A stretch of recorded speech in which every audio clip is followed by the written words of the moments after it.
ब्रह्मसूत्रम ब्रह्मसूत्र ग्रंथ में page number 760 और 760 पेज के ऊपर से 10 नंबर की पंक्ति है।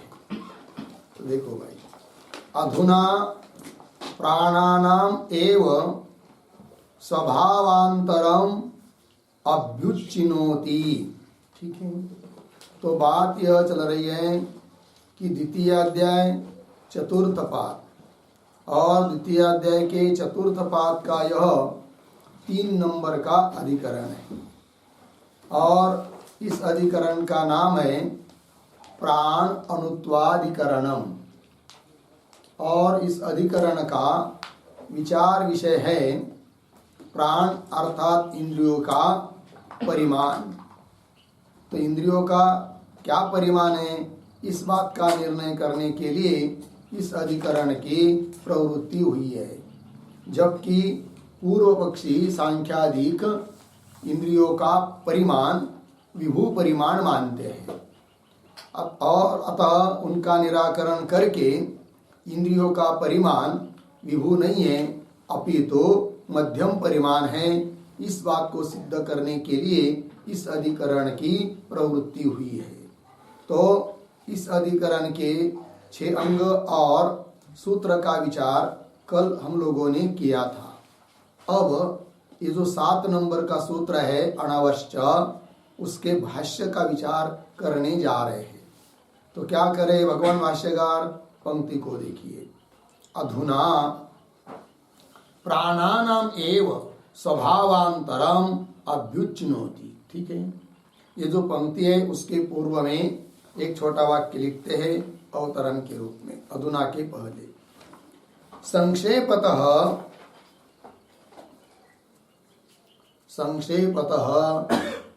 अधिकरण तात्पर्यम आह। अधिकरण तात्पर्यम आह अधुना इति पूर्ण विराम। ठीक, अब अधुना शब्द का क्या अर्थ है, अधुना शब्द का भी अर्थ लिख लीजिए। अधुना बराबर उत्पत्ति संख्या निर्णयानंतरम। उत्पत्ति संख्या निर्णयानंतरम परिमाणम निरूप्यते। परिमाणम निरूप्यते इत्यर्थः। ठीक है, देखो भाई, परिमाणम निरूप्यते इत्यर्थः। संक्षेपतः अधिकरण का क्या तात्पर्य है, इस बात को बताया जा रहा है अधुना इत्यादि पंक्ति के द्वारा। अधुना, अधुना का अर्थ होता है अब, इदानीं। अब मतलब क्या, तो कह रहे कि पीछे इस पाद के प्रथम और द्वितीय अधिकरण में क्या बताया है, तो प्रथम अधिकरण में बताया है प्राणों की उत्पत्ति, इंद्रियों की उत्पत्ति, और द्वितीय अधिकरण में बताया है प्राणों की संख्या।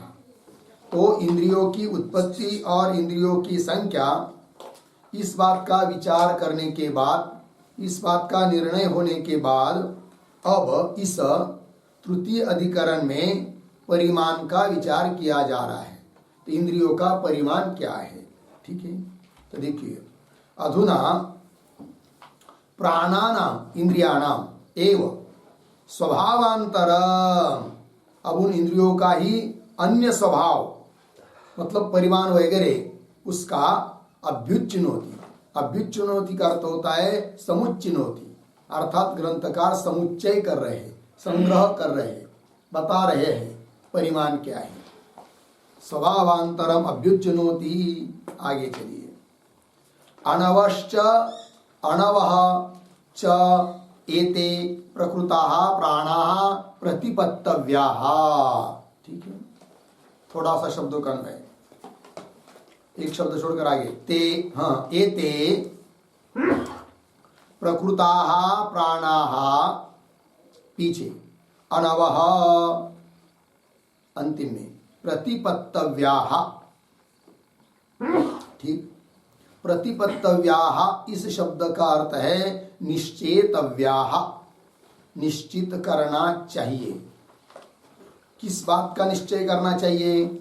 तो कह रहे एते प्रकृतः प्राणः अनवः, प्रकृत प्रस्तुत प्रसंग जिनका चल रहा है, ऐसे जो प्राण अर्थात इंद्रिया वे सब अनवह अनु है, इस बात का निश्चय करना चाहिए। किंतु अनुत्व का मतलब क्या है? अनु है मतलब क्या? अनु है मतलब परमाणु की तरह अत्यंत बारीक दाना जैसा है, ऐसा अर्थ नहीं है। फिर अनु शब्द से क्या अर्थ अभिप्रेत है वो भगवान भाष्यकार बता रहे अगले पंक्ति में। अनुत्वं च एषां सूक्ष्म परिच्छेदौ अर्धविराम न परमाणु तुल्यत्वम। ठीक है, देखो भाई, तो थोड़ा सा अन्वय। एषां पीछे, अनुत्वं च आगे, सूक्ष्म परिच्छेदौ आगे सरल है। अब ये जो पंक्ति चालू हुई अनुत्वम इत्यादि, उसके भी पूर्व में एक छोटा वाक्य, अनुशब्दात, अनुशब्दात परमाणु परिमाणत्वम, परमाणु परिमाणत्वम प्राप्तम प्रति आह अनुत्वम इति। ठीक है, देखो भाई अर्थ तो अनु बता दिया है। अनु शब्द का मतलब होता है परमाणु परिमाण, जिसको पारिमांडल्य शब्द से कहा जाता है। परमाणु का अत्यंत छोटा परिमाण, उसके उससे नीचे और कोई छोटा परिमाण नहीं होता है। ठीक है, तो अनु कह दिया, इसका मतलब ये सब इंद्रियां परमाणु की तरह छोटी है क्या? ऐसा अर्थ सरल सरल निकल आता है। किंतु कह रहे ग्रंथकार क्या? अनुत्वम च एषाम, एषाम अनुत्वम सूक्ष्म परिच्छेदो, सूक्ष्म और परिच्छेद। सूक्ष्म मतलब क्या और परिच्छेद मतलब क्या, स्वयं आगे भाष्य में आ रहा है, तो भी उस पर एक टिप्पणी लिख लीजिए। एक अर्थ, सूक्ष्मत्वम बराबर, सूक्ष्मत्वम बराबर अनुद्भूत रूप स्पर्शत्वम, अनुद्भूत रूप स्पर्शत्वम। ठीक, पूर्ण विराम। और आगे परिच्छेदः बराबर, परिच्छेदः बराबर अल्पत्वम बराबर मध्यम परिमाणत्वम, अल्पत्वम बराबर मध्यम परिमाणत्वम। ठीक है, देखो भाई अर्थ, तो इंद्रियां अर्थात ये सभी चक्षुरादि इंद्रिया, मन, बुद्धि, अंतकरण, सूक्ष्म शरीर लीजिए, ये सब कैसा है जी? सूक्ष्म है। सूक्ष्म है मतलब क्या? अनुद्भूत रूप स्पर्शत्व, जिनका रूप और स्पर्श उद्भूत नहीं है, ऐसे हो। जैसे उदाहरण आकाश, आकाश भी हमारे यहाँ हम अनु कह सकते हैं। अनु मतलब सूक्ष्म, सूक्ष्म मतलब छोटा नहीं। आकाश तो व्यापक है ना, नहीं एक भी आकाश को व्यापक मानते हैं, और वेदांत में भी सापेक्ष व्यापक है ही है। कौन? आकाश। किंतु सूक्ष्म है। सूक्ष्म है मतलब क्या? उसको रूप है नहीं यद्यपि, किंतु रूप स्पर्श है नहीं उसको, यही उसकी सूक्ष्मता है। अर्थात इंद्रियों के द्वारा उसका ज्ञान नहीं होता है, यही सूक्ष्मता है। सूक्ष्म का मतलब, अणु का मतलब छोटा, बिल्कुल बारीक परमाणु की तरह, ऐसा अर्थ नहीं। बड़ा होने पर भी यदि उसमें उद्भूत रूप और उद्भूत स्पर्श नहीं है, तो उसको हम कहते हैं क्या? सूक्ष्म अथवा अणु। ये बात सूक्ष्मत्वम अनुद्भूत रूप स्पर्शत्वम। अच्छा ठीक है, बोले इस प्रकार का सूक्ष्म रहने दो, किंतु व्यापक तो होंगे ना फिर वो इंद्रियादि। क्योंकि व्यापक होने पर भी यदि उसमें रूप और स्पर्श नहीं है तो उसको सूक्ष्म कह सकते हैं। फिर व्यापक है क्या इंद्रिया, सांख्य लोग जैसा मानते हैं उस प्रकार से, तब कह रहे नहीं नहीं नहीं नहीं, वो कैसा है, परिच्छेद। परिच्छेद मतलब अल्प है, अल्प है मतलब मध्यम परिमाण है, ये बात मानी गई है वेदांत मत में। ठीक है, देखो भाई, येषाम अनुत्वम च सूक्ष्म परिच्छेदो अर्धविराम न परमाणु तुल्यत्वम, ये सूक्ष्म है, अणु है मतलब परमाणु की तरह नहीं है। फिर कोई कहेगा, समझ लीजिए मान लेंगे परमाणु की तरह सूक्ष्म है, छोटे छोटे है, कौन, इंद्रियादि, तो क्या दिक्कत होगी आपको? तब कह रहे आगे की पंक्ति में न परमाणु तुल्यत्वम, क्यों, कृत्स्न देह व्यापी कार्यानुपत्ति प्रसंगात, यह आपत्ति आएगी। तो ये जो पंक्ति है कृष्ण वगैरह, तो उसके भी पूर्व में एक छोटा वाक्य, परमाणु तुल्यत्वम एव, परमाणु तुल्यत्वम एव अनुत्वम, अनुत्वम किम न स्यात्, किम न स्यात् अर्धविराम तत्र आह कृत्स्न इति, तत्र आह कृष्ण इति। ठीक है, देखिए भाई, परमाणु तुल्यत्वम एवं अनुत्वम किम न स्यात्, परमाणु तुल्य ही अनुत्व है, अनुत्व मतलब परमाणु की जैसा, ऐसा क्यों न कहते हो?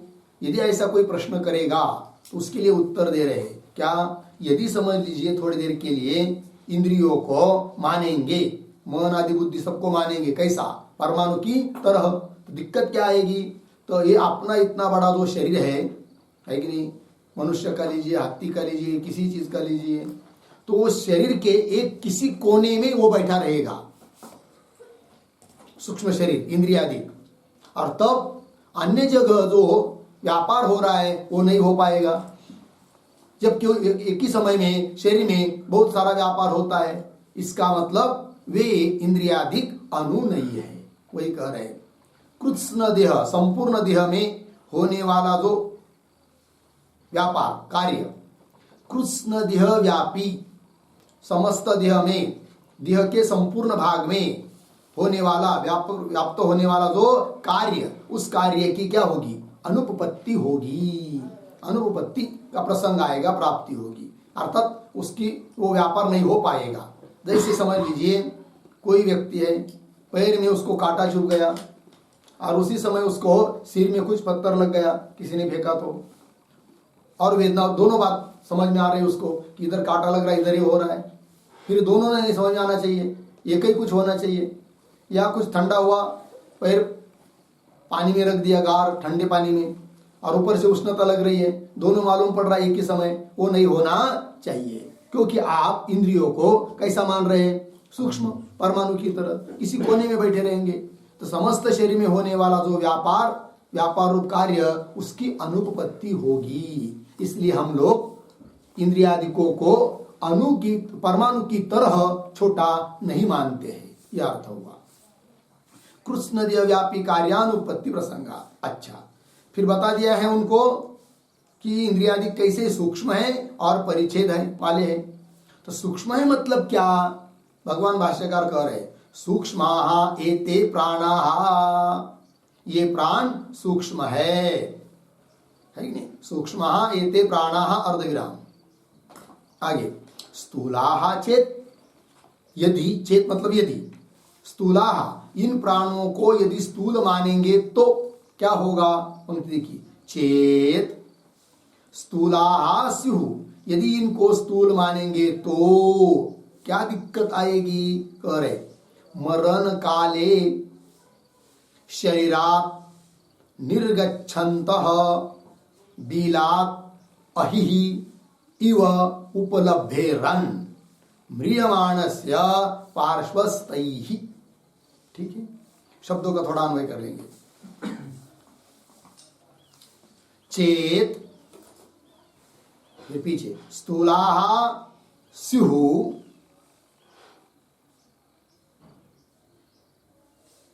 आगे, मरण काले दो शब्द छोड़कर आगे, बीलात पीछे, निर्गच्छन्तः आगे, अहिहि इव, अहिहि इव आगे, एक शब्द छोड़कर आगे, म्रियमाणस्य पीछे, शरीरात, निर्गच्छन्त पुनः लेंगे, निर्गच्छन्तः, फिर आगे उपलब्धेरन, नहीं पार्श्वस्थैहि उपलब्धेरन, पार्श्वस्थैहि अंतिम का शब्द है, पार्श्वस्थैहि उपलब्धेरन। ठीक है, देखो भाई सीधी बात है, यदि प्राणों को इंद्रियादिकों को स्थूल मानेंगे तो जब आदमी मरता है, मरने लगता है तो उसके शरीर से प्राण निकलते हैं। तो जिस प्रकार बील से सर्प निकलता है वो दिखाई देता है, मालूम पड़ रहा है, देखो देखो आ रहा है आ रहा है आ रहा है, अब पुनः छुपा, थोड़ा आवाज मत करो, दूर से देखो देखो देखो देखो आ रहा है आ रहा है आ रहा है, दिखता है कि नहीं? सर्प बील से निकलता हुआ दिखाई देता है। उसी प्रकार मरते हुए शरीर से जब प्राण निकलने लगते तब अगल बगल वाले बैठे हुए जो बाकी के लोग हैं उन लोगों को दिखने चाहिए। कौन? ये सभी प्राण इंद्रिया, चलो निकल रहे ऐसा दिखना चाहिए। दिखते हैं क्या? नहीं। अतः उन प्राणों को हम स्थूल नहीं मान सकते हैं। फिर कैसे वो अनु है? अनु है मतलब सूक्ष्म है ये बात। चेत स्थूला, यदि वो स्थूल रहेंगे तो चेत स्थूलास्यु, तब क्या होगा? मरण काले, मृत्यु के समय में, उदाहरण दे रहे दृष्टांत, बीलात निर्गच्छन्त अहि इव, बील से निकलता हुआ, अहि मतलब सर्प, सर्प की तरह क्या? तो म्रियमाणस्य शरीरात, जो मर रहा है, मरणासन्न है, अब उसके प्राण निकलने वाले, ऐसे मरते हुए शरीर से, मरने वाले के शरीर से, शरीरात निर्गच्छन्त निकलते हुए, कौन? ये सब प्राण। पार्श्वस्थयी, उसको स्वयं को तो नहीं दिखेंगे, किंतु पार्श्वत मतलब अगल बगल जो अन्य लोग बैठे हुए हैं उन लोगों के द्वारा उपलब्धेरन, उनकी उपलब्धि होनी चाहिए, किंतु उपलब्धि होती नहीं है। अतः प्राण को हम लोग स्थूल नहीं कह सकते हैं। फिर कैसे वो सूक्ष्म है, इस बात को बताया। अच्छा, आगे चलिए। और एक बात बताई थी कि प्राण सूक्ष्म होते हुए भी परिच्छेद है, अल्प परिमाण वाले हैं। वो कैसे, उस बात को भी बता रहे भगवान भाष्यकार।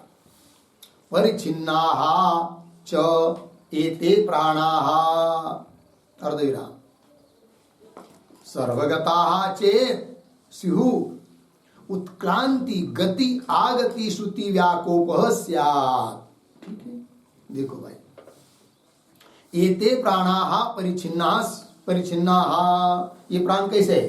परिच्छिन्न है, अल्प परिमाण वाले है, मध्यम परिमाण वाले है।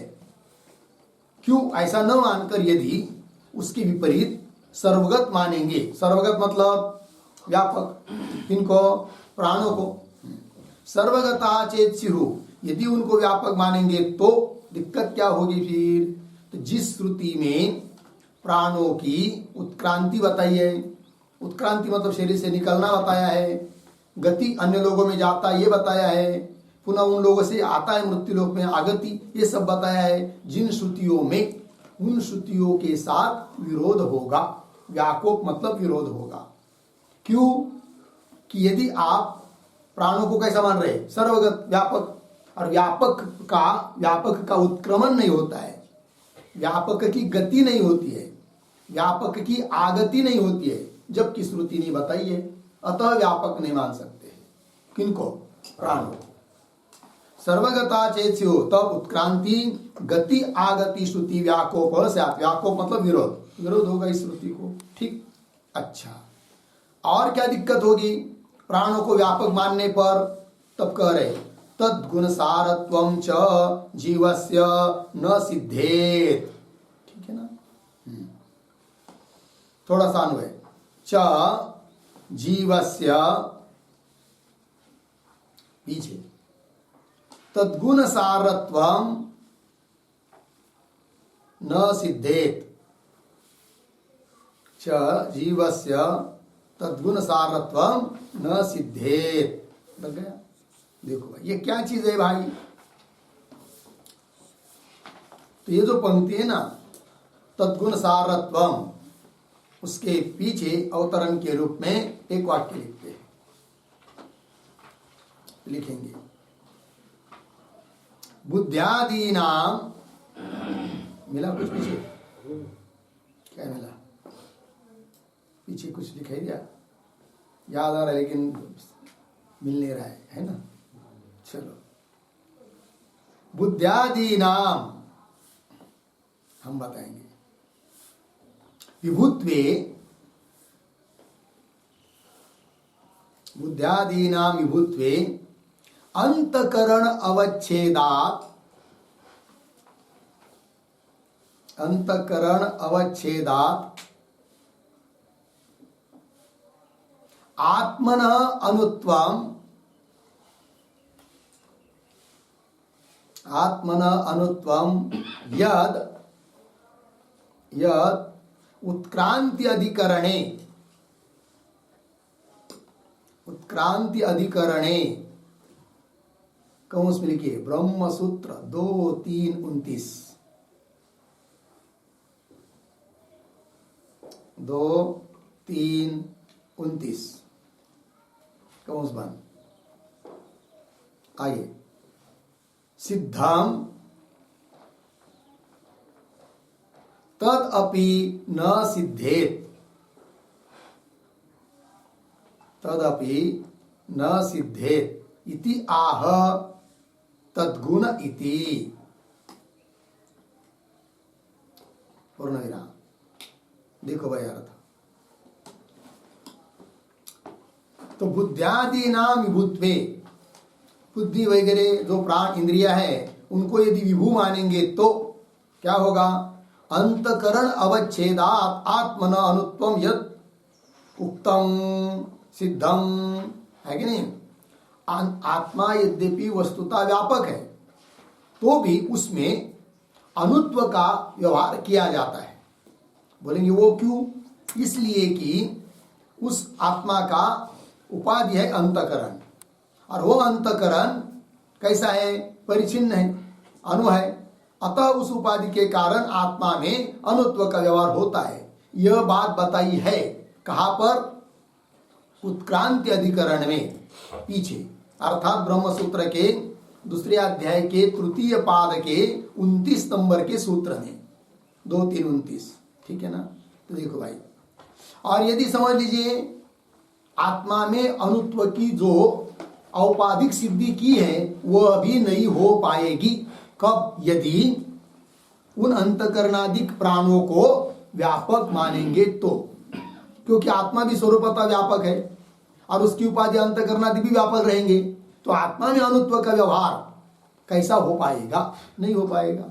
ये बात बताता रहे, वही करे बुद्ध्यादि नाम विभुत्वे, बुद्ध्यादि को यदि भी मानेंगे तो क्या दिक्कत आएगी, अंतकरण अवच्छेदात्, अंतकरण अवच्छेद होने के कारण आत्मन अनुत्वम, आत्मा में जो अनुत्वम बताया है, यत् सिद्धम, कहां पर, उत्क्रांति अधिकरण में पीछे 2-3-29 में सिद्धम सिद्ध किया है, तदपि न सिद्धेत, वह भी सिद्ध नहीं हो पाएगा। अतः क्या,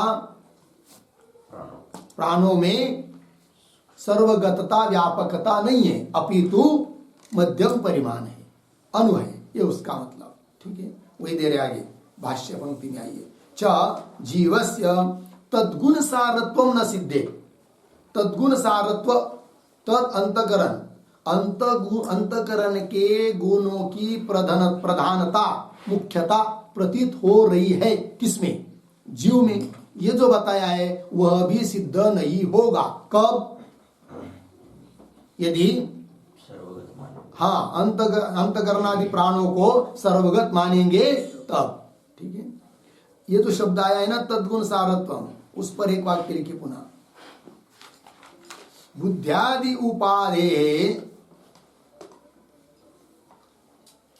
बुद्ध्यादि उपाधे अनुत्वात्, अनुत्वात् जीवात्मनि अपि, जीवात्मनि अपि अनुत्वम भाति, अनुत्वम भाति इति यद उक्तम, इति यद उक्तम तद न सिद्धेत, तद न सिद्धेत इत्यर्थः। ठीक है, देखिए भाई अर्थ। बुद्ध्यादि उपाधि अनुत्वाद, बुद्ध्यादि उपाधि अनु होने के कारण जीवात्मा में भी अनुत्व प्रतीत होता है। इस प्रकार जो पीछे कहा है तद्गुण सारत्व, तद न सिद्धेत, वो भी सिद्ध नहीं होगा यदि व्यापक मानेंगे इंद्रियों को, तो ये बात बताई जा रही है। चलिए हाँ, तद्गुण सारत्वम च जीव से न सिद्धेत, हो गया इतना। आगे चलिए। सर्वगतानामपि वृत्ति लाभ शरीर देशे स्यात् इति चेत। ये जो पंक्ति है ना, सर्वगतानाम इत्यादि, उसके ऊपर लिखिए आक्षेप।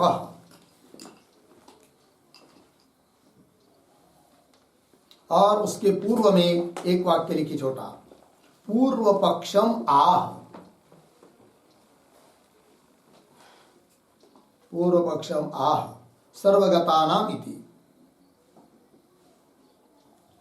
तो पूर्व पक्षी जो सांख्यादिक है वे कहते हैं, अरे भाई वेदांती, तुम लोग प्राणों को, इंद्रियों को अनु मध्यम परिमाण अल्प मान रहे हो, जरूरत नहीं, व्यापक ही मानो।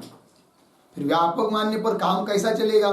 तब कह रहे हो सर्वगता नाम अपि, उन प्राणों को सर्वगत अर्थात व्यापक मानने पर भी, क्या थोड़ा अन्वय, सर्वगता नाम अपि, इसके बाद एक शब्द छोड़कर शरीर देशे, पीछे वृत्ति लाभ आगे स्यात् इति चेत।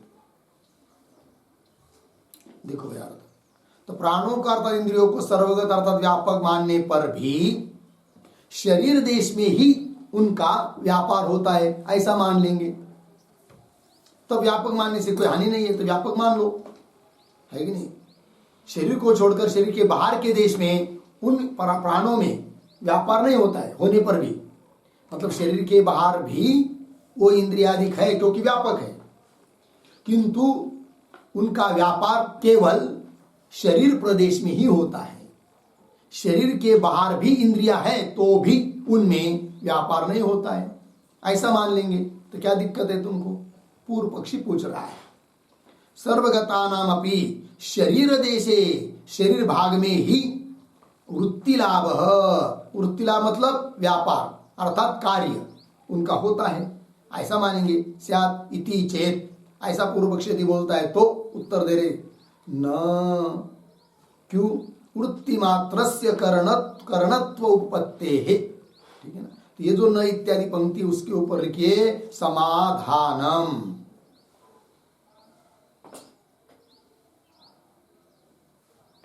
ठीक है, उत्तर दे रहे न, हे पूर्व पक्षी, ये तुम्हारा कहना ठीक नहीं है। क्यों भाई? तो वृत्ति मात्र से कर्णत्व उपपत्ति है, सिद्धांति बोल रहे, हे पूर्व पक्षी, तुम इंद्रियों को व्यापक मानकर उनका व्यापार कहाँ मान रहे हो? शरीर भाग में, शरीर में ही मान रहे हो। इसकी बजाय जो शरीर में व्यापार तुमको मालूम पड़ रहा है ना, जो भी, जैसे आँख का व्यापार देखना है, श्रोत्र का व्यापार सुनना है, वाणी का व्यापार बोलना है, जो भी शरीर प्रदेश में व्यापार मालूम पड़ रहा है ना, उस व्यापार को ही इंद्रिय मानने से क्या दिक्कत है तुमको? वो इंद्रिय व्यापार ही क्या है? इंद्रिय है, ये कहना सोलो अच्छा है, ये कह रहे। वृत्ति मात्रस्य, वृत्ति मात्र मतलब शरीर प्रदेश में होने वाला जो व्यापार, उस व्यापार को ही करणत्व, करणत्व का अर्थ इंद्रियत्व, उपपत्ति है, उसको इंद्रिय मानना उचित है। ठीक है ना? और वृत्ति मात्र मतलब इंद्रियों का होने वाला शरीर प्रदेश में व्यापार, उसको ही इंद्रिय कहना उपपन्न है, अच्छा है, उचित है।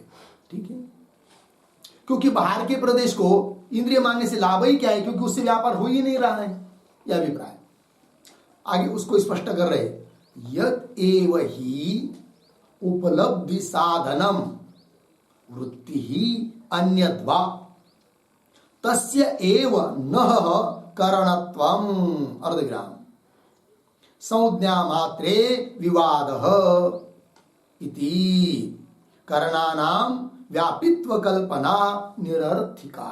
ठीक है, देखो भाई अर्थ यदेव ही उपलब्धि साधनम, उपलब्धि शब्द का अर्थ ज्ञान, ठीक है ना। तो यदेव ही उपलब्धि, जो भी ज्ञान का साधन है, ठीक है, या गमनादिकों का साधन है, फिर वो साधन भले वृत्ति हो चाहे दूसरा कुछ हो, वृत्ति ही अन्यद्वा तस्य एव उसमें ही, हम उसमें ही क्या नह करणत्वम, नह अस्माकम, नह शब्द का अर्थ क्या करेंगे अस्माकम, नह शब्द का अर्थ देखो भाई, तस्य एव उसमें ही न हम लोगों के लिए कर्णत्वम, कर्णत्वम का अर्थ इंद्रियत्वम, उसमें ही इंद्रियत्व है यह हम लोग मानते हैं। कौन बोल रहे हैं सिद्धांती।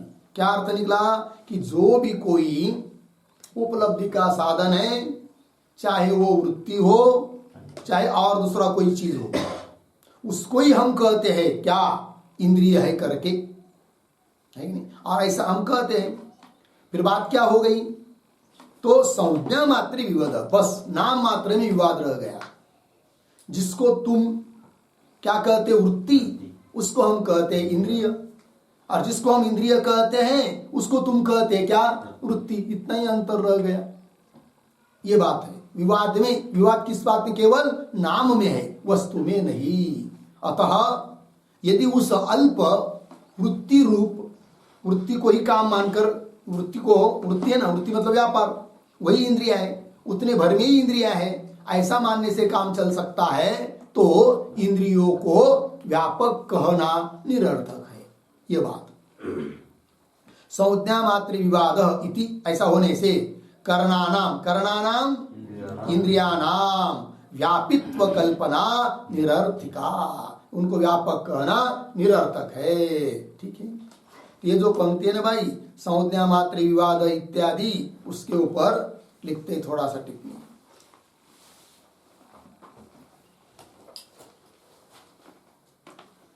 ठीक है, लिखेंगे ज्ञान के साधन भूत, ज्ञान के साधन भूत जो पदार्थ है, जो पदार्थ है वे अणु है,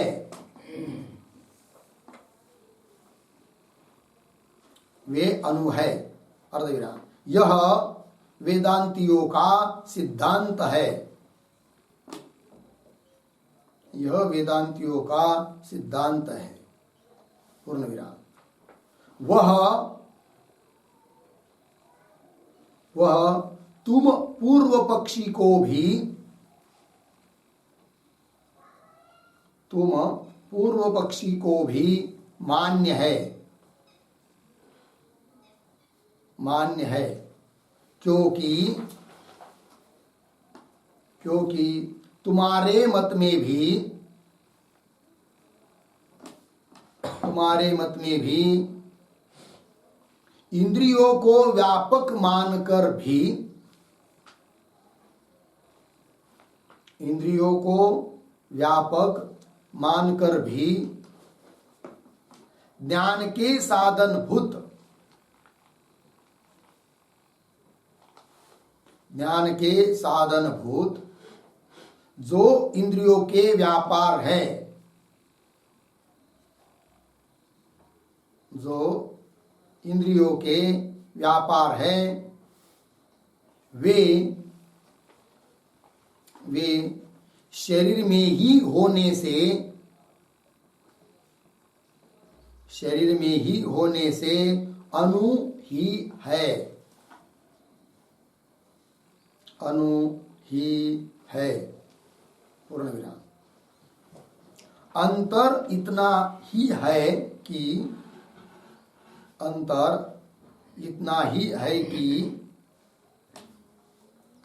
ज्ञान के साधनभूत जे पदार्थ है, ज्ञान के साधनभूत जो पदार्थ है उनको हम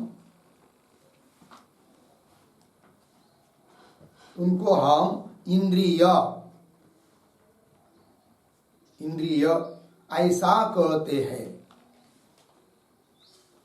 ऐसा कहते हैं, पूर्ण विराम। और तुम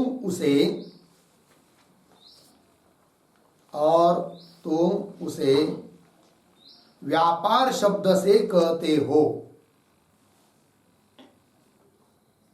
व्यापार शब्द से कहते हो, पूर्ण विराम। अतः नाम में ही वाद है, अतः नाम में ही वाद है, नाम में ही वाद है, अर्ध विराम। वस्तु में नहीं, पूर्ण विराम। वस्तु में नहीं, पूर्ण विराम। मुख्य बात तो एक ही है, एक ही है, अर्थात ज्ञान के साधनभूत पदार्थ, ज्ञान के साधनभूत पदार्थ अणु ही है, अणु ही है, पूर्ण विराम। शरीर के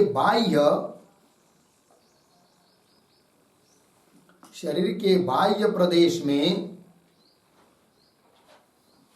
शरीर के बाह्य प्रदेश में उनका व्यापार यदि होता नहीं, उनका व्यापार यदि होता, उनका व्यापार यदि होता नहीं है,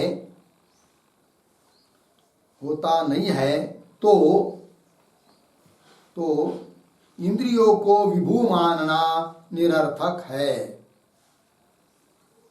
तो इंद्रियों को विभू मानना निरर्थक है। ठीक है, हो गया, देखो भैया। तो ज्ञान के साधनभूत जो भी पदार्थ है वे अणु है, यह वेदांति का कहना हुआ। और वह बात उस पूर्व पक्षी को भी मानना पड़ रही है, मान भी रहा है वो। कैसे, तो बता रहे आगे। वह तुम पूर्व पक्षी को भी मानिए, क्योंकि तुम्हारे मत में, पूर्व पक्षी के मत में, इंद्रियों को व्यापक मानकर भी सांख्यादि पूर्व पक्षियों ने इंद्रियों को व्यापक माना है, तो भी ज्ञान के साधनभूत जो इंद्रियों के व्यापार है वे कहाँ माने हैं? शरीर में ही माने हैं, है कि नहीं? अर्थात शरीर में ही वो व्यापार होने से वो व्यापार कैसे हुए? अणु ही। अर्थात ज्ञान के साधनभूत व्यापार कैसे हुए? अणु। और हम कहते हैं ज्ञान के साधनभूत जो है वो अणु है, और उस ज्ञान के साधन को हम कहते इंद्रिया, तुम कहते हो व्यापार। नाम मात्र में विवाद रह गया, फिर वस्तु तो वही है कि नहीं? एक ही वस्तु को तुम कहते हैं क्या? व्यापार, हम कहते इंद्रिय। इस प्रकार वे शरीर में ही होने से अणु ही है। अंतर इतना ही है कि ज्ञान के साधनभूत जो पदार्थ है उनको हम इंद्रिय ऐसा कहते हैं, और तुम उसे व्यापार शब्द से कहते हो, बस इतना ही हुआ। अतः नाम में ही वाद है, वस्तु में नहीं। बराबर। मुख्य बात तो एक ही है, अर्थात ज्ञान के साधनभूत पदार्थ अणु ही है। लग गया? अच्छा, और ऐसा ज्ञान के साधनभूत व्यापार को शरीर में ही मानकर तो भी वो मानता है इंद्रिय व्यापक है, और व्यापक है शरीर के बाहर भी है, किंतु वहां व्यापार नहीं होता है। फिर ऐसे इंद्रियों को व्यापक कहने से क्या लाभ? ये सिद्धांति बोल रहे उसको। शरीर के बाह्य प्रदेश में उनका मतलब इंद्रियों का व्यापार यदि होता नहीं है तो इंद्रियों को विभू मानना क्या है? निरर्थक है। खंडन कर दिया पूर्व पक्षियों का, सिद्धांतियों ने, कि इंद्रिया विभू नहीं है, अपितु मध्यम परिमाण है। अणु मतलब मध्यम परिमाण है। ये बात हो गई। चलिए आगे। संज्ञा मात्रे विवाद इति, इस प्रकार से करणानाम व्यापित्व कल्पना निरर्थिका। आगे तस्मात् सूक्ष्माः परिच्छिन्नाः च प्राणाः इति अध्यवस्यामः। ठीक, थोड़ा अन्वय। तस्मात् दो शब्द छोड़कर आगे प्राणाः पीछे, सूक्ष्माः परिच्छिन्नाः च अंतिम में, इति अध्यवस्यामः। इसलिए प्राण अर्थात ये सब इंद्रियाधिक सूक्ष्म है और परिचिन्न है, ऐसा हम लोग निश्चय करते हैं। हो गया, ये हुआ 7 नंबर के सूत्र का भाष्य पूरा हुआ। इसके साथ साथ 3 नंबर का अधिकरण भी पूरा हुआ। ठीक है, फिर आगे चलते हैं। अब आगे 4 नंबर का अधिकरण चालू हो रहा है और इस 4 नंबर के अधिकरण का नाम है प्राण श्रेष्ठ्याधिकरणम। ठीक है, एक ही सूत्र का यह अधिकरण है। ठीक, पहले इस अधिकरण के भी जो 6 अंग है उसका विचार कर लेते हैं। तो लिखेंगे शीर्षक 4 नंबर प्राण श्रेष्ठ्याधिकरणम। फिर नीचे की पंक्ति में कौंस में लिखिए प्राणस्य जन्यताधिकरणम। प्राणस्य जन्यताधिकरणम पूर्ण विराम कौंस बंद। आगे चलिए। नंबर 1 संगति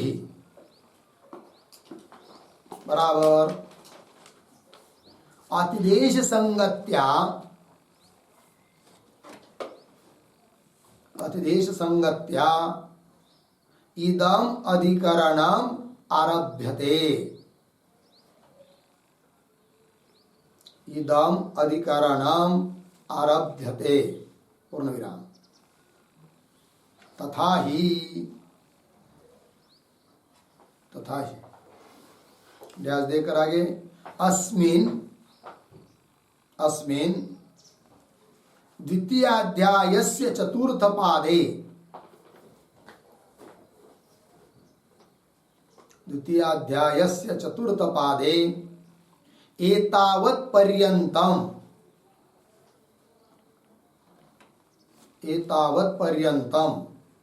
अधिकरणत्रयेण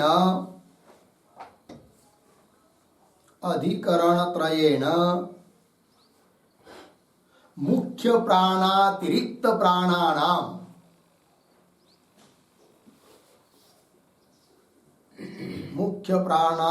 प्राणानाम कौंस में के इंद्रियाणाम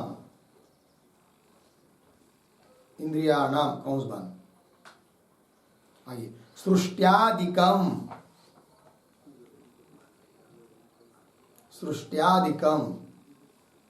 कौंस में लिखिए उत्पत्ति संख्या परिमाणम। उत्पत्ति संख्या परिमाणम कौंस बंद। आगे प्रतिपादितम अस्ति,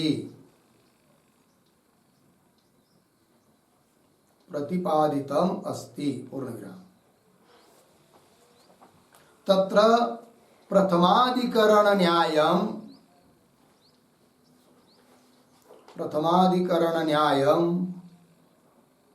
मुख्ये प्राणे अपि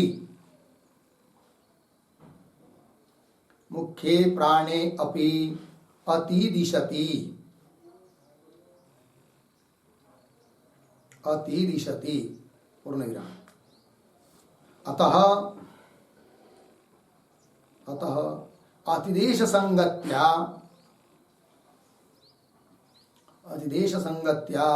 इदम अधिकरणम आरभ्यते।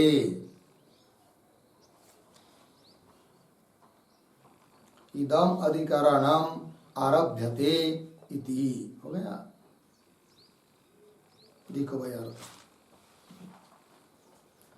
तो अतिदेश संगति से इस अधिकरण का आरंभ हो रहा है। वो कैसे तो बता रहे हैं। तो ये जो द्वितीय अध्याय का चतुर्थ पाद है उसमें अब तक 3 अधिकरण समाप्त हुए और अभी चौथे अधिकरण के लिए आरंभ हो रहा है। तो इन तीन अधिकरणों में क्या बताया भाई? तो मुख्य प्राण से जो अतिरिक्त प्राण है अर्थात इंद्रिया, क्योंकि मुख्य जो प्राण है उसका विचार अभी इस चौथे अधिकरण में होने जा रहा है, ठीक है ना। उस और इंद्रियादि को भी प्राण शब्द से कह दिया, किंतु वो मुख्य प्राण नहीं है, मुख्य प्राण से अतिरिक्त प्राण है अर्थात इंद्रिया। तो इंद्रियों की उत्पत्ति बताई पहले अधिकरण में, इंद्रियों की संख्या बताई द्वितीय अधिकरण में, और इंद्रियों का परिमाण बताया तृतीय अधिकरण में प्रतिपादन किया। अब वो तीन अधिकरणों में जो जो बात कही है उन सभी बातों का अतिदेश करना है क्रमशः मुख्य प्राणों पर, अर्थात जो अतिरिक्त प्राण इंद्रियादि उनकी उत्पत्ति बताई तो मुख्य प्राण की भी उत्पत्ति बताएंगे। अतिरिक्त प्राण जो इंद्रिया उनकी संख्या वगैरह बताई, परिमाण बताया, वो सब बताएंगे मुख्य प्राण में भी, अर्थात वो जो वहां पर जो बात बताई वही बात यहां पर भी लागू करनी है। इसी को कहते अतिदेश। एक जगह बताया हुआ कोई नियम आदि हो और उसको अन्य जगह ले जाए उसको कहते क्या? अतिदेश। पता है? चलिए। अन्य धर्म से अन्यत्र, हाँ क्या क्या? अन्य धर्म से हाँ अन्यत्र आरोपित करण, अन्य धर्म से, अन्य का धर्म है और उस धर्मों का अन्य जगह आरोप करना, इसी का नाम होता है क्या? अतिदेश। ठीक है, वही करे फिर। तो इंद्रियों की उत्पत्ति, संख्या, परिमाण आदि प्रतिपादन किया। तत्र प्रथम अधिकरण न्याय, उन पीछे के तीन अधिकरणों में जो पहला अधिकरण था कि जिसमें इंद्रियों की उत्पत्ति बताई थी, है कि नहीं, उस न्याय को, उस नियमों को मुख्य प्राण में भी लादना है तो हो जाएगा अतिदेश। मुख्य प्राणी अपि अतिदिशति, अतः अतिदेश संगत्या, इस रीति से अतिदेश संगति से इस अधिकरण का आरंभ हो रहा है। ठीक है, आगे चलिए। नंबर 2 विषय बराबर मुख्य प्राणस्य उत्पत्ति ही,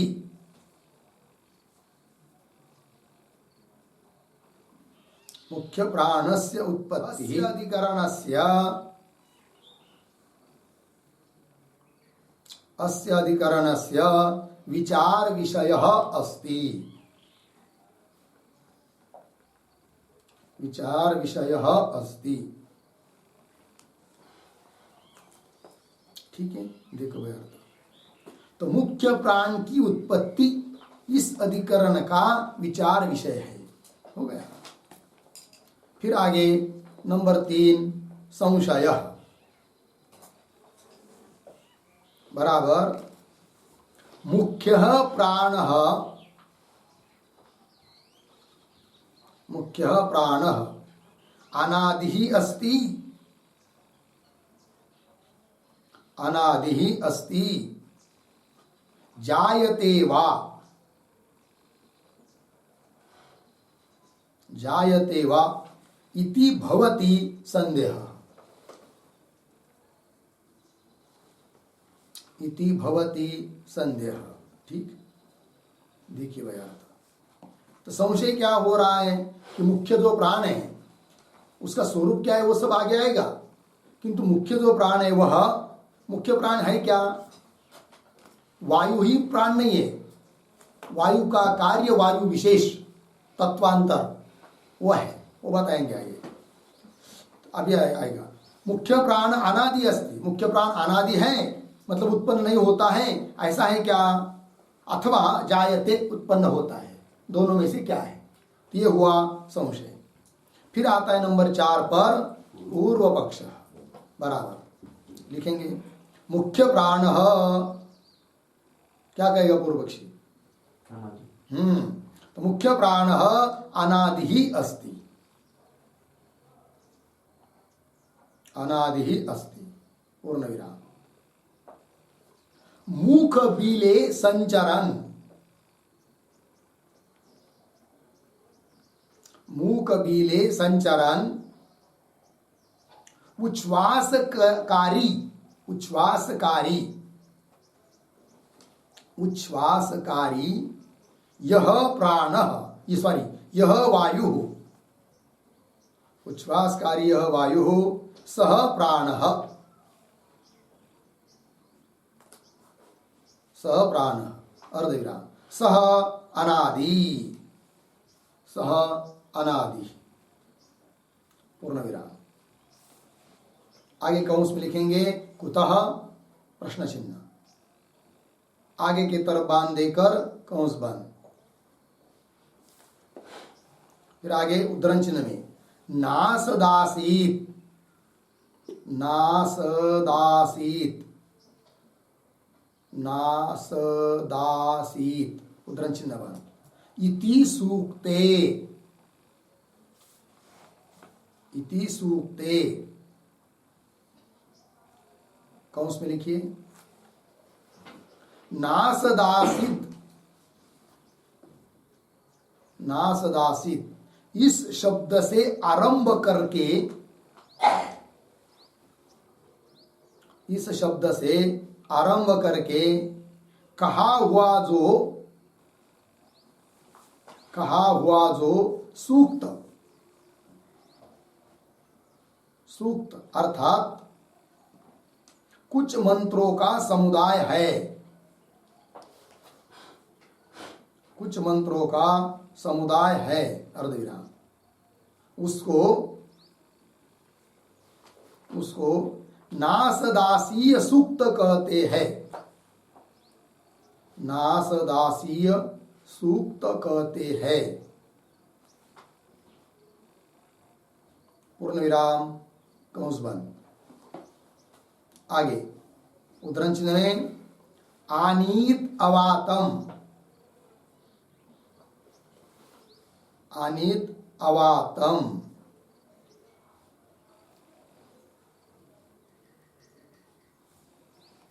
ठीक, देखो भाई लिखा ना आनीत अवातम, कंस में लिखिए थोड़ा, यहां पर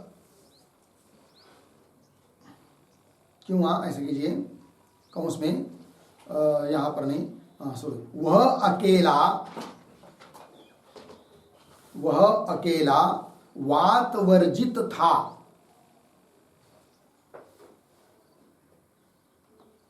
वात वर्जित था, यह सिद्धांतियों का अर्थ है,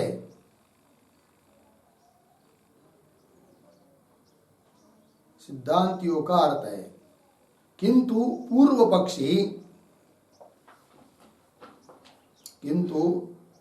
पक्षी आनीत, आनीत बराबर अचलत,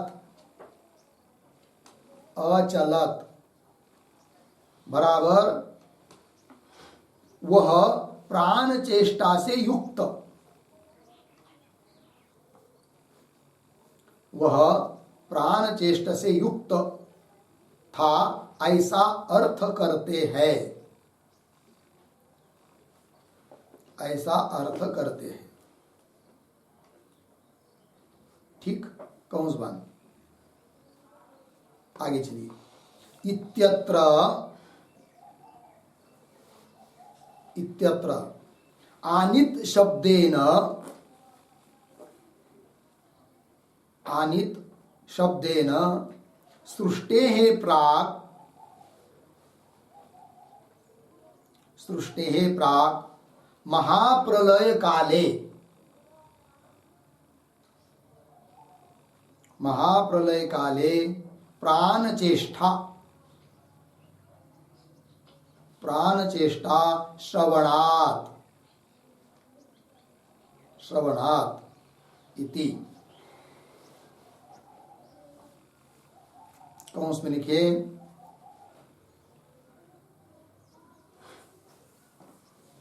प्रलय काल में, प्रलय काल में ब्रह्म, ब्रह्म श्वासोच्छ्वास करता था, श्वासोच्छ्वास करता था, ऐसा कहा है, ऐसा कहा है। और श्वासोश्वास, श्वासोश्वास प्राण का मुख्य कर्म है, प्राण का मुख्य कर्म है। उससे पता चलता है कि, उससे पता चलता है कि मुख्य प्राण सृष्टि के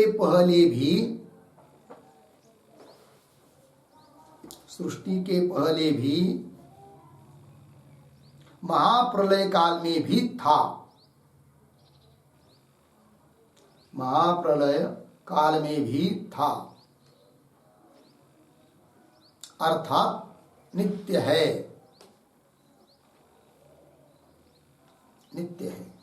अर्धविराम, उत्पन्न नहीं होता है इति, उत्पन्न नहीं होता इति। ठीक है, चलिए भाई, तो क्या कह रहा है पूर्व पक्षी, जरा देखेंगे। तो इस अधिकरण में संशय का स्वरूप बताया है कि मुख्य प्राण अनादि है या उत्पन्न होता है। उस पर पूर्व पक्षी बोल रहा है कि मुख्य प्राण अनादि है, उत्पन्न नहीं होता है। बोलेंगे क्यों, कैसा पता चला तुमको? तो बता रहे, वो बताने के पहले मुख्य प्राण किसको कहते हैं वो भी बता रहे हैं। तो मूक बिल है संचरण, अपना जो मूक बिल है उसमें संचरण करने वाला उच्छ्वासकारी जो वायु है उसको कहते हैं क्या? प्राण। ठीक है, और वह प्राण कैसा है? अनादि है, प्राण अनादि है। इस बात की सिद्धि कर रहा है पूर्व पक्षी प्रमाण देकर, जबकि सिद्धांती उसका आगे खंडन करेंगे। ठीक है, तो प्राण अनादि है, उसको पूछेंगे क्यों अनादि है प्राण, बताओ। प्राण का स्वरूप अगले अधिकरण में आएगा, किंतु अभी क्या करे, प्राण अनादि है या उत्पन्न होता है।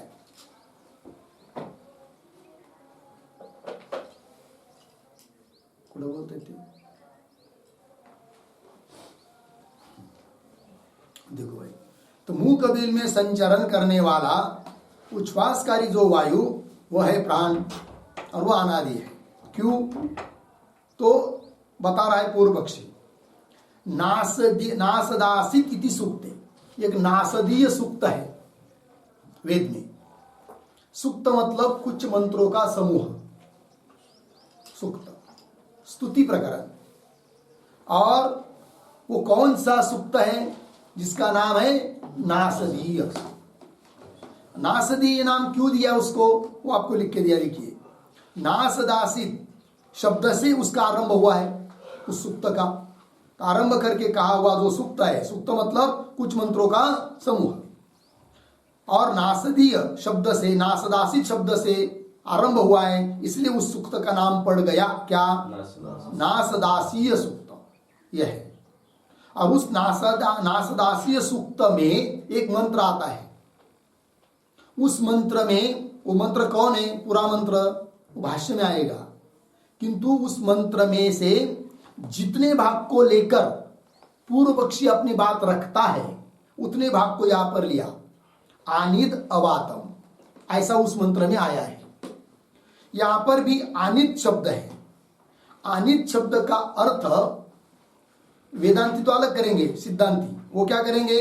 वह परमात्मा सृष्टि उत्पन्न होने के पहले वायु से रहित अकेला था, यह अर्थ होगा, है कि नहीं? वास्तविक अर्थ, किंतु ये सिद्धांति होगा। किंतु अभी पूर्व पक्षी अपनी बात रख रहा है ना, तो अपना ही अर्थ बताएगा। तो पूर्व पक्षी के दृष्टि से अनित शब्द का अर्थ क्या है? तो अनित शब्द का अर्थ है अचलत। अचलत का मतलब चल रहा था, भूतकालीन, अर्थात प्राण चेष्टा हो रही थी। सृष्टि उत्पन्न होने के पहले भी उस परमात्मा में प्राण चेष्टा हो रही थी, अचलत। ऐसा पता है, प्राण की चेष्टा, प्राण की क्रिया हो रही थी, इसका मतलब प्राण पहले से मौजूद था जगत उत्पन्न होने के पहले। अर्थात वो उत्पन्न नहीं होता है, इसका मतलब अनादि है। कौन? प्राण। यदि प्राण अनादि नहीं होता तो अनित ऐसा क्यों कहा होता? जबकि अनित ऐसा कहा है, इसका मतलब प्राण अनादि है। कौन कह रहा है? पूर्व पक्षी। अनित का मतलब प्राण चेष्टा से युक्त था। तो ये जो अनित अवातम इत्यत्र, यहां पर अनित शब्देन सृष्टि है प्राग। अनित शब्द से क्या बताया जा रहा है कि सृष्टि के पहले, जगत उत्पन्न होने के पहले महाप्रलय काल में क्या था? प्राण चेष्टा बताई गई है अनित शब्द से। अतः सिद्ध हुआ कि प्राण अनादि है। ये बात वही इसका अर्थ स्पष्ट कर रहे। प्रलय काल में ब्रह्म कैसा था? श्वासोश्वास करता था, क्योंकि अनित ऐसा बताया है कि नहीं? करता था, ऐसा कहा है। और श्वासोश्वास किसका धर्म है? प्राण का धर्म है, प्राण का मुख्य कर्म है, और वो कर रहा था वो।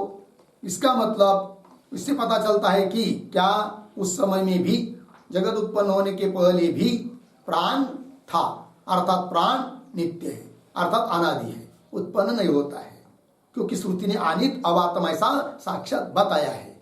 कौन कह रहा है? पूर्व पक्षी। बात समझ में आई? आगे चलिए। अब 5 नंबर पर सिद्धांत लिखते हैं। मुख्य अपि प्राण, मुख्य अपि प्राण इतर प्राणवत, इतर प्राणवत, कौंस में लिखिए इंद्रियवत, इंद्रियवत कौंस बात, ब्रह्मण जायते,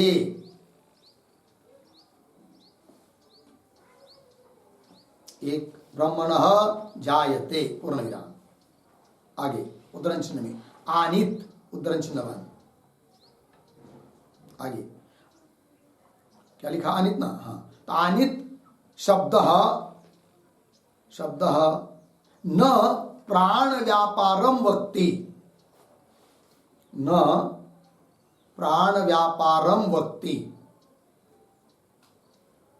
अर्धविराम, अवातम इति तन्निषेधात्, अवातम इति तन्निषेधात्, पूर्ण विराम। आगे किम तर्हि, किम तर्हि प्रश्न चिन्ह। आगे ब्रह्म सत्व, हाँ, किम तर्हि प्रश्न चिन्ह हुआ। आगे लिखिए आनित शब्द, आनित शब्द ब्रह्म सत्वम ब्रूते, ब्रह्म सत्वम ब्रूते, पूर्ण विराम। आगे उद्धरण चिन्ह में सदैव सौम्यदमग्र आसीत्, सदैव सौम्य इदमग्र आसीत्, उद्धरण चिन्ह बंद। इत्यादिभिः, इत्यादिभिः सृष्टि प्राग अवस्था प्रतिपादक, सृष्टि प्राग अवस्था प्रतिपादक, अवस्था प्रतिपादक श्रुत्यंतरैः, श्रुत्यंतरैः समानार्थत्वात्, समानार्थत्वात्, पूर्ण विराम। आगे उद्धरण चिन्ह में एतस्मात् जायते प्राणः, एतस्मात् जायते प्राण, उद्धरण चिन्ह बन। मुंडक 2:1-3, 2:1-3। आगे इति श्रुति ही तो, इति श्रुति ही तो स्पष्टम एव, स्पष्टम एव प्राण जन्म प्रतिपादयति, प्राण जन्म प्रतिपादयति। पूर्ण विराम। तस्मात् इंद्रियवत् प्राणः जायते। इंद्रियवत् प्राणः जायते। ठीक है, हो गया, अर्थ हो गया। तो मुख्य प्राणः, मुख्य अपि प्राणः इतर प्राणवत्। तो मुख्य प्राण भी इतर प्राण की तरह, इतर प्राण इंद्रिया तो बताया ना पीछे, तो इंद्रियों की तरह जैसे इंद्रिया उत्पन्न होती है ना, उस प्रकार मुख्य प्राण भी ब्रह्म से उत्पन्न होता है। देखो भाई, इतर प्राणवत ब्रह्मण जायते। अच्छा, फिर बोलेंगे आनिच शब्द, वो तो प्राण का व्यापार बता रहा है, और प्राण का व्यापार हो रहा है, इसका मतलब प्राण तो पहले था, फिर कैसे उसकी उत्पत्ति मान रहे हो तुम? तब सिद्धांती बोल रहे, अरे पूर्व पक्षी, अनित शब्द का अर्थ ये नहीं है कि प्राण का व्यापार हो रहा था पूर्व में, ऐसा अर्थ नहीं है। फिर अनित शब्द का क्या अर्थ है? अनित शब्द का अर्थ है आसित था, अवातम, वात रहित अकेला ब्रह्म ही था, ऐसा अर्थ है। न कि ब्रह्म जगत उत्पन्न होने के पहले अनित मतलब प्राण व्यापार कर रहा था, ऐसा अर्थ नहीं है। सिद्धांती कह रहे पूर्व पक्षी को, अनित शब्द न प्राण व्यापार मुक्ति, प्राण के व्यापार को नहीं कहता है। क्यों? वहीं पर आया है अनित अवातम, अवातम बताया ना, अवातम मतलब वात रहित, वायु रहित, ये बताया है। और यदि प्राणन क्रिया बताई होती अनित शब्द से, तो उसके आगे तुरंत अवातम ऐसा नहीं आया होता, क्योंकि प्राणन क्रिया वायु के बिना हो नहीं सकती। जबकि अवातम ऐसा कहा है, वायु रहित बताया है, अर्थात अनित शब्द प्राणन क्रिया को नहीं बता रहा है। फिर क्या बता रहा है वो करे आगे। अनित शब्द न प्राण व्यापार मुक्ति, क्यों? अवातमिति तन निषेधात, अवात शब्द से उसका क्या किया है? निषेध किया है, प्राणन व्यापार। फिर किंतरी, फिर अनित शब्द क्या बताता है बताओ? तब कह रहे अनित शब्द ब्रह्म सत्वम रूते, ब्रह्म की सत्ता, ब्रह्म का अस्तित्व बताता है। कौन? अनित शब्द। कैसे? उदाहरण देकर बता रहे, जैसे कि सदैव सौम्यदम अग्रासित, हे सौम्य, ये जगत उत्पन्न होने के पहले एकमात्र सत्स्वरूप क्या था? परमात्मा ही था। इत्यादि भी सृष्टि इत्यादि श्रुतियों के इत्यादि भी इत्यादियों के साथ समानार्थक है। कौन? अनित शब्द। तो सदैव सौम्य यह श्रुति जैसे बताती है, क्या बताती है? सृष्टि प्राक, जगत उत्पन्न होने के पहले सृष्टि प्राक, उस पहले क्या अवस्था थी उसका प्रतिपादन करने वाली यह श्रुति है। सदैव सौम्यदम अग्रासित, सृष्टि प्राक अवस्था प्रतिपादक श्रुत्यंतरई, अन्य श्रुतियों के साथ समान अर्थत्व, अनित यह पद भी उसके समान ही है, अर्थात ब्रह्म की सत्ता को ही केवल बताता है। लग गया? चलिए आगे दूसरी बात, यदि समझ लीजिए तोड़ मोड़ करके जबरदस्ती से प्राण को अनादि सिद्ध करेंगे, तो आगे इस श्रुति के साथ भी विरोध होगा। कौन श्रुतियों के साथ? ये तस्मात् जायते प्राण, यहाँ पर जबकि प्राण की साक्षात उत्पत्ति बताइए, उसके साथ भी क्या होगा? विरोध होगा। ये तस्मात् जायते प्राण इति श्रुति तो स्पष्टम एव प्राण जन्म प्रतिपादेति, प्राण की उत्पत्ति को प्रतिपादन करती है। तस्मात्, इसलिए इंद्रियों की तरह मुख्य प्राण भी उत्पन्न होता है। लग गया? चलिए भाई आगे 6 नंबर है प्रयोजनम। बराबर पूर्व पक्षे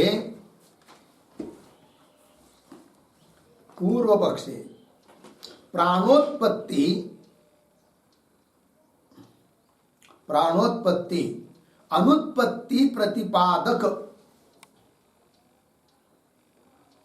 अनुत्पत्ति प्रतिपादक श्रुतीनाम मिथो विरोधात समन्वय असिद्धि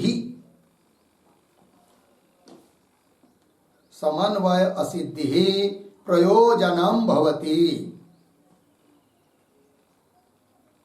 प्रयोजनम भवति पूर्ण विराम।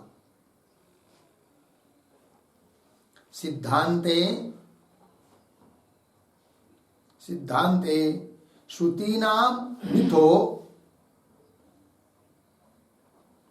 श्रुतीनां मिथो अविरोधात्, अविरोधात् समन्वय सिद्धि फलम भवति,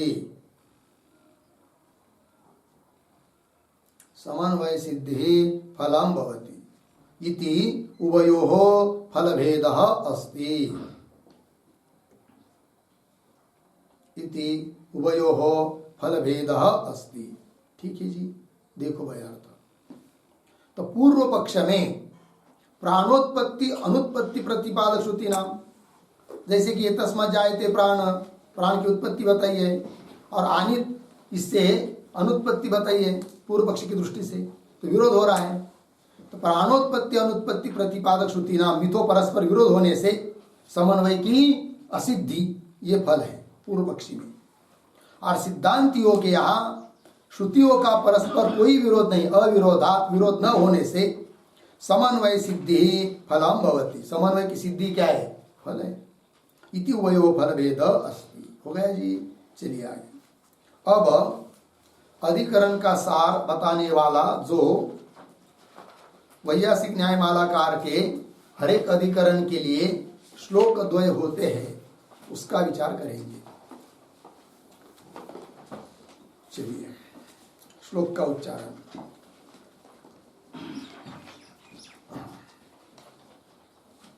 मुख्य प्राण स्यादनादिर, मुख्ये प्राणस्यादनादिर, जायते वा न जायते, जायते वा न जायते, आनीदीति प्राणचेष्टा, आनीदीति प्राणचेष्टा, प्राक् सृष्टे श्रूयते यतः, प्राक् सृष्टे श्रूयते यतः।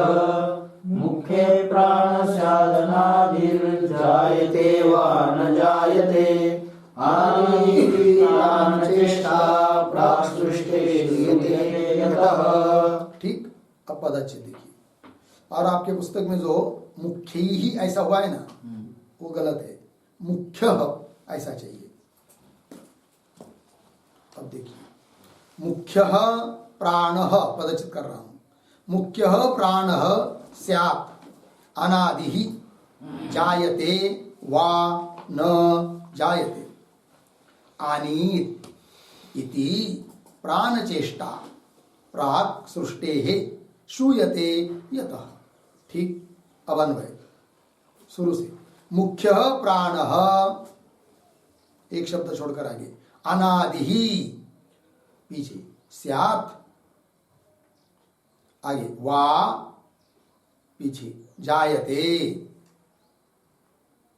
आगे, न जायते। ठीक। फिर अंतिम का शब्द, श्लोक का अंतिम का शब्द, यतः। फिर पीछे आइए बीच में, सृष्टे है प्राक, पीछे, आनित इति प्राण चेष्टा श्रूयते। ठीक है, देखिए भाई, तो संदेह हो रहा है, विकल्प, मुख्य प्राण अनादि स्यात्, जायते वा जायते, मुख्य प्राण अनादि है या उत्पन्न होता है। ठीक है ना, तो मुख्य प्राण अनादि स्यात् वा जायते विकल्प हुआ। तब पूर्व पक्षी कह रहा है न जायते, मुख्य प्राण उत्पन्न होता नहीं है, न जायते। क्यों? यतः, कारण कि सृष्टि है प्राक, सृष्टि उत्पन्न होने के पहले आनित इति प्राण चेष्टा श्रूयते, जगत उत्पन्न होने के पहले आनित इस शब्द से प्राण की चेष्टा, प्राण का व्यापार श्रुति बता रही है। और सृष्टि उत्पन्न होने के पहले भी यदि प्राण का व्यापार चल रहा है, अर्थात प्राण विद्यमान है, अर्थात उसकी उत्पत्ति नहीं है, अर्थात प्राण अनादि है। कौन कर रहा है? पूर्व पक्षी। बात हुई। अब आगे चलिए सिद्धांतियों का श्लोक। आनीदीति ब्रह्म सत्वम् आनीदीति ब्रह्म सत्वम् प्रोक्तं वात निषेधनात् प्रोक्तं वात निषेधनात् एतस्मात् जायते प्राण एतस्मात् जायते प्राण इत्युक्ते रेष जायते। इत्युक्ते जायते। आनीदीति ब्रह्म सत्वम् प्रोक्तं वात निषेधनात् एतस्मात् जायते प्राण इत्युक्ते रेष जायते।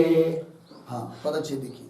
आनीत इति ब्रह्म सत्वम प्रोक्तम अर्धविराम वात निषेधनात् एतस्मात् जायते प्राणः इति उक्तेः एषः जायते। अन्वय सरल है। अर्थ देखिए भाई। आनीत इति ब्रह्म सत्वम प्रोक्तम, सिद्धांति बोल रहे पूर्व पक्षी को, हे पूर्व पक्षी उस सूक्त में जो मंत्र आया है कि जिसमें आनित अवातम ऐसा आया है, वहां पर आनित शब्द प्राण की चेष्टा नहीं बता रहा है, जबकि पूर्व पक्षी समझ रहा है क्या आनित शब्द से प्राण चेष्टा, प्राण का व्यापार, किंतु प्राण की चेष्टा नहीं है। फिर आनित शब्द क्या बात बता रहा है? सिद्धांति कह रहे आनित इति ब्रह्म सत्वम प्रोक्तम, सत्व सत्ता, ब्रह्म की सत्ता, ये जगत उत्पन्न होने के पहले महाप्रलय काल में भी था कौन? ब्रह्म, ऐसा बता रहा है कौन? आनित शब्द। आनित इति ब्रह्म सत्वम प्रोक्तम, बोलेंगे ऐसा अर्थ कैसा निकाला आपने? पूर्व पक्षी पूछेगा किनको? सिद्धांतियों को। आनित शब्द का अर्थ ब्रह्म की सत्ता, ऐसा अर्थ आप कर रहे हो, कैसा तुमको मालूम पड़ा? तो हेतु दे रहे सिद्धांति क्या कि आनित शब्द के अव्यवहित उत्तर में शब्द आया है क्या? अवातम। अवातम मतलब वात रहित, ऐसा बताया है, तो वायु का निषेध किया है। अतः आनित शब्द प्राण की चेष्टा को नहीं बता रहा है, अपितु ब्रह्म की सत्ता को बता रहा है, ये सिद्धांति ने कह दिया। तो अनित इति ब्रह्म सत्वम प्रोक्तम, क्यों? वात निषेधना। अच्छा बोलेंगे ठीक है, महाप्रलय काल में जगत उत्पन्न होने के पहले प्राण की चेष्टा नहीं हो रही थी ब्रह्म में, अनित शब्द ब्रह्म की सत्ता को बता रहा है, ठीक है मान लेंगे, किंतु तो भी प्राण की उत्पत्ति होती है, ये तुमको कैसा मालूम पड़ा? बताओ। पूर्व पक्षी पूछेगा किनको? सिद्धांतियों को। तब सिद्धांति कहता है दूसरी श्रुति है ना कि जिसमें साक्षात प्राण की उत्पत्ति बताइए, तो बोलेंगे कौन है वो श्रुति? तो श्रुति दे रहे ये तस्मात् जायते प्राण, है कि नहीं? इस परमात्मा से प्राण उत्पन्न होता है, इति उक्ते है, ऐसा श्रुति साक्षात कर रही है। इसलिए एषः जायते, एषः प्राणः जायते, मुख्य प्राण उत्पन्न होता है, इस बात को बता दिया सिद्धांतियों ने। हो गया जी? आगे चलिए। अब आगे क्या है भाई? तो सूत्र आ रहा है, तो सूत्र का अर्थ देख लेंगे, फिर भाष्य का विचार बाद में करेंगे। तो सूत्र का उच्चारण श्रेष्ठश्च, श्रेष्ठश्च, ठीक लिखेंगे। सूत्रावतरणम,